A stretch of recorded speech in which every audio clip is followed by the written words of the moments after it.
Hello student, कैसे हो आप सभी। उम्मीद करती हूँ बहुत अच्छे होंगे और बहुत ही मन लगाकर अपनी पढ़ाई कर रहे होंगे। मैं प्रिया स्वागत करती हूँ आपका आपके यूट्यूब चैनल प्री 10 क्लासेस में, जहाँ पर आज हम पढ़ने वाले हैं ओम का नियम। ओम का नियम 10th क्लास में आपका बहुत इंपॉर्टेंट है।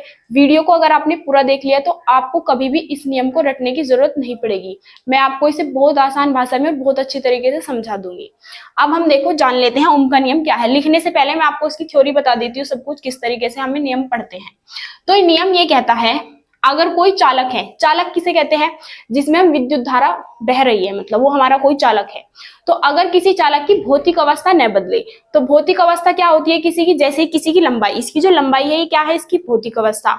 इसके अनुप्रस्थ काट का क्षेत्रफल ये भी क्या है, इसकी भौतिक अवस्था। इन सबको हम चेंज ना करें और टेम्परेचर भी, इन्हें हम चेंज ना करें। तो जो चालक है, हम मतलब यहाँ पे बना लेते हैं, हमने मान लिया तो चालक क्या है हमारा, एक तार है। अनुप्रस्थ काट का क्षेत्रफल a है, लंबाई l है। इनको हमें चेंज नहीं करना है। तो अगर इन्हें हम चेंज ना करें तो जो चालक के सिरों पर उत्पन्न विभवांतर, विभवांतर कितना है v, और जो चालक में बहने वाली धारा I v, वो किसके अनुकर्मानुपाती होती है, I के। सिरों के बीच उत्पन्न विभवांतर जो v होता है वो चालक में बहने वाली धारा के क्या होता है, अनुकर्मानुपाती। मतलब ये जो है अनुकर्मानुपाती को बराबर में बदलते हैं तो कांस्टेंट आता है v बराबर r i आ जाएगा। तो v बटे i, इसकी वैल्यू r आती है। r का मतलब क्या है, हर बार v और i का जब हम अनुपात निकालेंगे तो कांस्टेंट आता है। कैसा आता है, कांस्टेंट। जैसे कि हमने मान लिया एक बार हमारा v 1 है और उसमें बहने वाली धारा 2 है, तो r की वैल्यू कितनी आ गई, 1/2। अब हमने मान लिया वोल्टेज हमारा चेंज होके कितना हो गया, 2। कितना हो गया, 2। तो धारा ऑटोमेटिक चेंज हो जाएगी, धारा हो जाएगी हमारी 4। तो फिर भी अनुपात ये आएगा, 2 कम 2, 2 दूनी 4।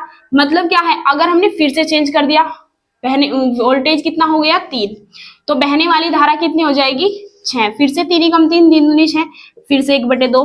इसका मतलब ये है जब हम v और i का जब अनुपात निकालते हैं तो हर बार क्या आता है, सेम आता है, हर बार कांस्टेंट आता है। यही क्या था हमारा ओम का नियम।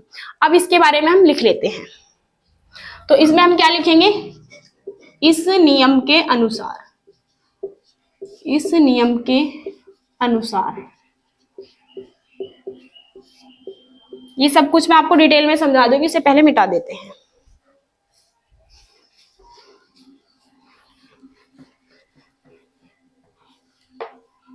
इस नियम के अनुसार यदि किसी चालक की, यदि किसी चालक की भौतिक अवस्था न बदली जाए, कौन सी अवस्था, भौतिक, भौतिक अवस्था न बदली जाए, अवस्था न बदली जाए, बदली जाए, तब जो हमारा चालक है, चालक के सिरों के बीच उत्पन्न विभवांतर v, तब चालक के सिरों के बीच, सिरों के बीच उत्पन्न विभवांतर, उत्पन्न विभवांतर v, फिर कोमा लगाएंगे, चालक में बहने वाली धारा, चालक में बहने वाली धारा, धारा क्या होती है हमारी, I के अनुकर्मानुपाती होता है, अनुकर्मानुपाती होता है।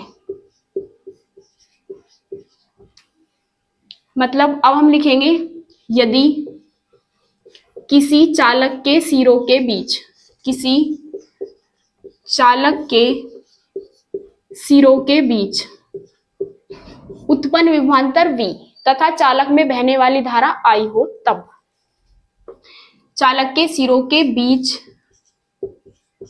उत्पन्न विभवांतर, उत्पन्न विभवांतर तो क्या है हमारा v, तथा चालक में बहने वाली धारा, चालक में बहने वाली धारा, बहने वाली धारा I हो, तब तब ओम ने हमें क्या कहा था, मतलब ओम के नियम ने तब हमें एक कहा था V अनुक्रमानुपाती किसके होगा, I की। V अनुक्रमानुपाती क्या होगा हमारा I, V अनुक्रमानुपाती I। अब जब भी हम अनुक्रमानुपाती को बराबर में बदलते हैं तो आपको याद रखना है कांस्टेंट नंबर एक हम जरूर लेते हैं।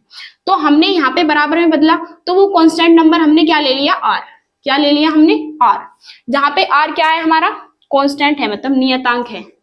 जहां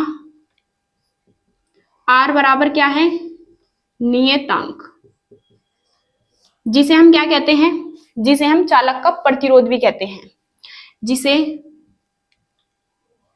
चालक का प्रतिरोध कहते हैं। चालक का क्या कहते हैं, प्रतिरोध कहते हैं। तो आपने नियम तो ऐसे याद किया ही होगा, V बराबर IR जरूर किया होगा आपने। तो ओम का नियम यही होता है, V बराबर IR, इसी से निकलता है। अब हम क्या पढ़ेंगे, जो R है इसमें देखो R क्या निकल के आएगा, V बराबर तो हमारा RI हो गया, तो R बराबर क्या होगा, R बराबर I कहां जाएगा, बटे में, V बटे I। ये हमारा किसका सूत्र हो गया, R का। और R क्या है हमारा, प्रतिरोध। अब हम क्या लिखेंगे, जिसे R प्रतिरोध कहते हैं, अब हम लिखने वाले हैं प्रतिरोध का मात्रक। प्रतिरोध का मात्रक किससे निकलेगा, प्रतिरोध, प्रतिरोध क्या है हमारा, R का मात्रक। क्या होता है इसका मात्रक, अब देखो जो हमारा V है, V का मात्रक होता है वोल्ट, और जो विद्युत धारा है उसका मात्रक होता है एम्पियर। तो इसका क्या हो गया मात्रक, वोल्ट बटे एम्पियर। वोल्ट और बटे में क्या जाएगा, एम्पियर।